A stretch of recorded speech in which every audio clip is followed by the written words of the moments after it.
Let's talk about planning out your game of Fortnite. The bus will travel in a straight line across the play area as shown on the map from the second you join the lobby.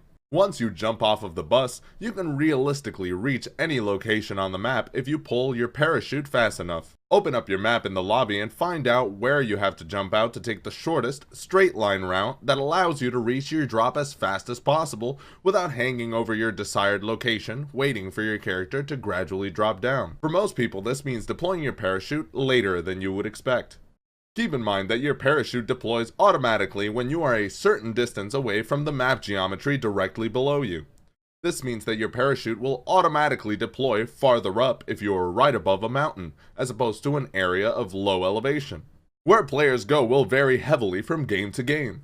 Most people will go to the places closest to the direct trajectory of the bus. Make sure to make a mental note of this going forward. But as a general statement, you will encounter more people towards the center of the map, with the largest portions of players landing at tilted towers. As you deploy your parachute, look around and make a mental note of how many people are landing at your location. Once you drop, your priority is first to find a weapon, then gather a little bit of materials.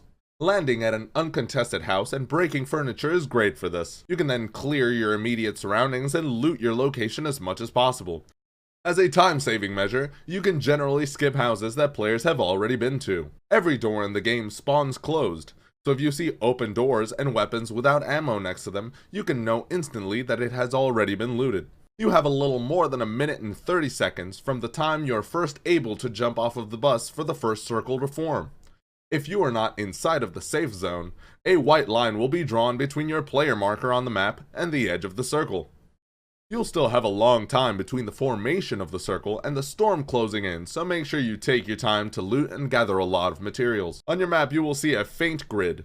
It takes roughly 45 seconds to run a straight line from edge to edge of one block when uninhibited by map geometry. Use this as a guide to know how much time it will take for you to travel. Keep in mind that the circle very rarely closes evenly on all sides. This means that the closest side to the next circle will have less distance to travel and the circle will move slower on that side. If caught in the storm, you will take health damage every second until you either get out or die. The first circle goes very fast as it travels a great distance in a short time and you generally won't be able to outrun it, so make sure you allow yourself a decent amount of time to make it in comfortably.